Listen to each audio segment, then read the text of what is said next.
Guys, welcome back to the channel. I'm going to show you how to fix this broken pipe that I have underground, and I'm going to cut right to the chase, no fluff. We got a 1-inch PVC pipe on this side and a 3/4 inch on this side that's split from a shovel.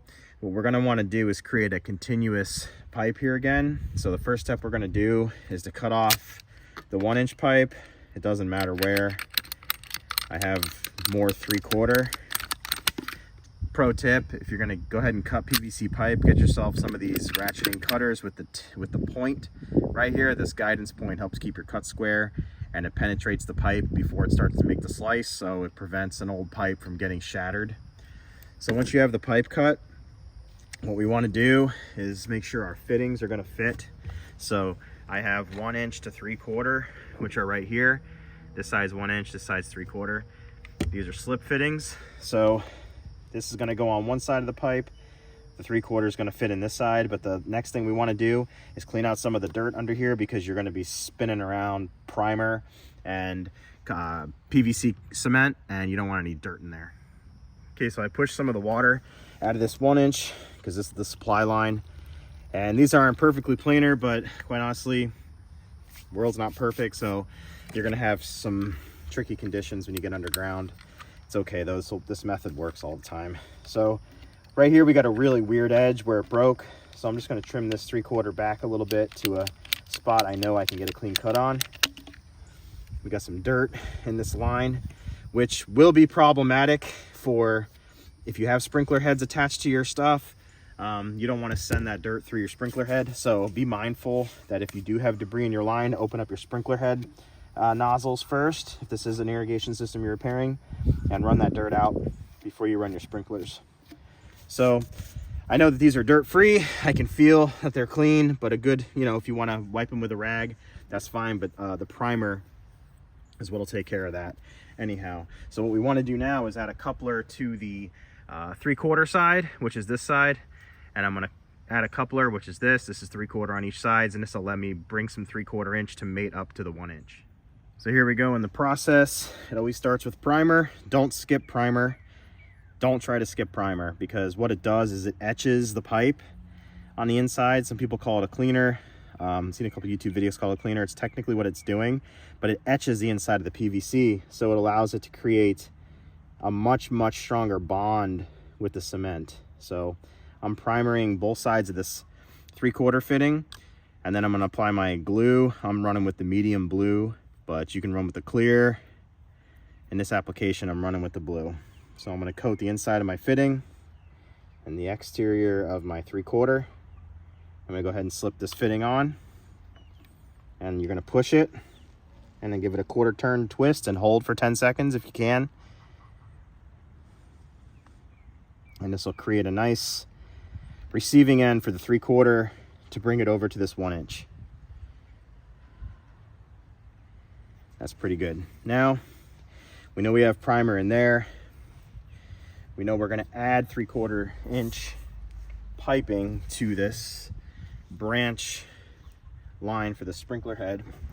So I'm going to go ahead and cut to fit a piece of 3/4 that's going to get real nice and tidy up to my 1-inch. So first thing I'm going to do is pull off some of this old end on this 3/4, because I'm not quite sure the integrity of the edge.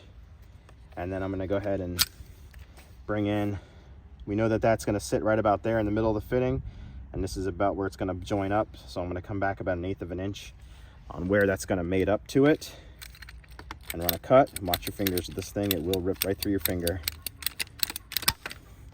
So this is the sector of pipe that we're going to glue into this 3/4 first. And it's going to run like this. And I'm just going to check to see that this will land right there, which it will. So that's perfect. Water is your enemy also when it comes to gluing this stuff off. So, in a perfect world, you want to try to dry all this as best you can. This is going to still run out water. I'm going to try to run out as much as I can on it. But try to get rid of all your water, because it will mess up your bonds.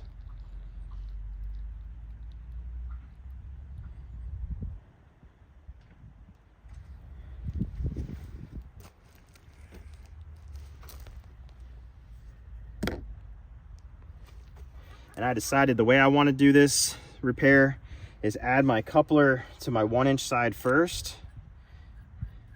So I'm going to prime on the inside of this coupler, both sides, and I'm going to prime on the exterior of this 1-inch because I'd rather do my slip repair on the 3/4 and not on the adapter side. It's going to be a little bit easier to maneuver it. So let's glue this off. Let's glue this off.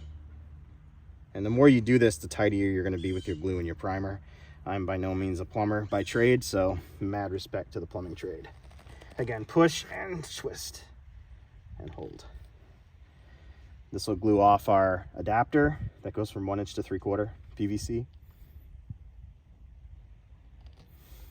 Good job. Now, it's just a matter of getting this pipe into these two areas. Now, the one thing that you need to be mindful of is that you need to be able to work the pipe up or down on both sides.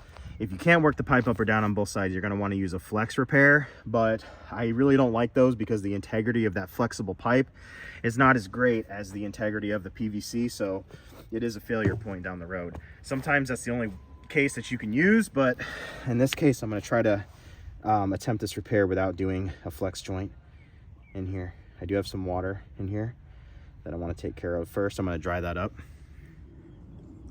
All right, so this is the part where I have a little bit of room here to move it. I have a little bit of room here to move it. That's where it's going to fall in the middle.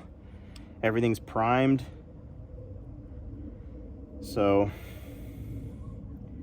let's get some good amount of glue around both sides of this.